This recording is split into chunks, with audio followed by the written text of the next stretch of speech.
Now, I will explain about the characteristic of Old English literature. Old English literature usually in a song and oral form, and the poetry or poems mostly about the memorable or history of the Germanic tribes. And then two most important traditions were the heroic tradition and elegiac tradition. The most famous piece of Anglo-Saxon literature is the epic poem Beowulf with long lines. Most of the literature products written by the Christian monks, because at that time only monks who can write and read the Anglo-Saxon alphabet. The written literature, the written literature products reflected about two cultures. The first one is about the Christianity cultures and the heroic actions. Most of the texts from this period were anonymous. And the first product song from this era was Kedem Hymn. It's about a song, a praising song to God that that performed at the church or every monastery. And the influences of Old English, majority from the modern English, from the foreign English, not from the original Old English roots, and then written in the Celtic tongues, once prevalent in Cornwall, Ireland, Scotland, and Wales, called the Celtic French, is treated separately. And now I will explain about Beowulf and long poems. As I explained before, I described before, Beowulf is the first heroic poem, the highest achievement of Old English literature, and the earliest European vernacular epic. There was no evidence of a historical Beowulf, but some characters, sites, and events in the poem could be historically verified. The poem didn't appear in print until 1815. It was preserved in a single manuscript that dates to circa 1000 and is known as the Beowulf manuscript. Beowulf has about 3,000 lines.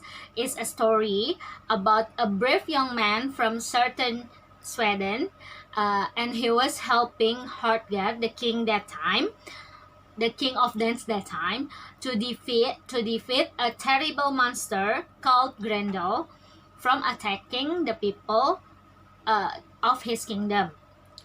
Beowulf succeeds in defeating the monster, but Grendel's mother, the monster's mother, took a revenge toward Beowulf and want to kill him.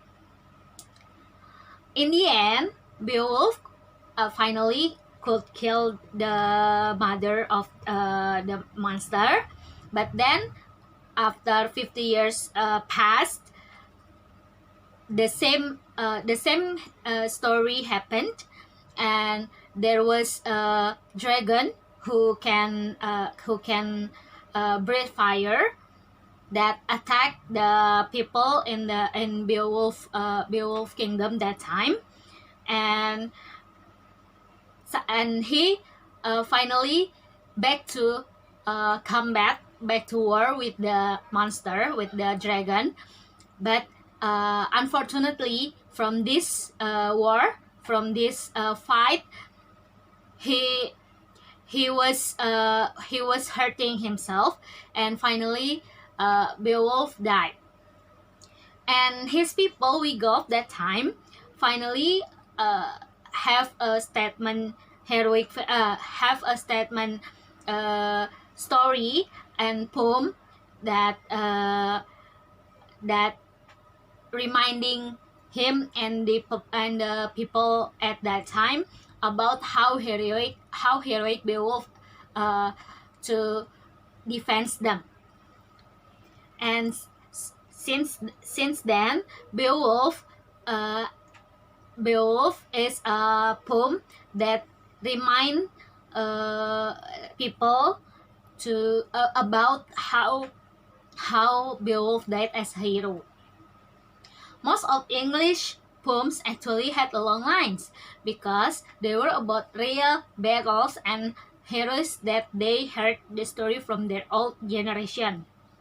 They also written in rich and powerful language, full of new words, new tones, and new rhythms, also with so many images of light, color, and action. And about Old English prose, as explained before, King Alfred was not only the greatest king, but also the great literary figure in Old English literature era. He also regarded as the founder of English prose. Prompted by his desire to educate his people, he himself finally learned to read and write from scholars and also from the great teacher from monasteries and churches. So he could and also translated the translation himself, so his people can read it themselves too. Besides wrote the translation literature from monks or Bede, King Alfred also told people to collect every important notes of event or incident that happened in their kingdom at that time. And every notes got collected for 2 centuries, even after King Alfred passed away, and also known as Anglo-Saxon Chronicle, which also known as the first monument of English prose. And conclusion about our group presentation today, Old English literature, or also known as Anglo-Saxon period, was a first literature and culture that Britain people got due to the invasion of 3 Germanic tribes that time, Anglo, Saxon, and Jutes. The 3 tribes were from the northern Germany and the same kind of Teutonic. These tribes were formerly barbarians who worshipped heathen gods because they were have faith in God. So when the Rome missionaries came, they easily accepted the new culture. And since the missionaries get allowance from Anglo-Saxon king, the literature there got improved into a written literature period. The theme of Old English literature are security, both for the individual and society, and in religious faith. This literature gave comfort or provided reflection. Usually, poems were sung in the hall of a castle, and these songs and poems were passed from generation to generation before they were written down. Thus, the spoken tradition led to first tradition of written literature. At the same time, Old English was beginning to develop into a different language called Middle English, closer to the English we know today. Thank you for your attention, and I hope our presentation is useful for all of you who watched and listened to our presentation. And wassalamualaikum warahmatullahi wabarakatuh. Bye bye. See you later.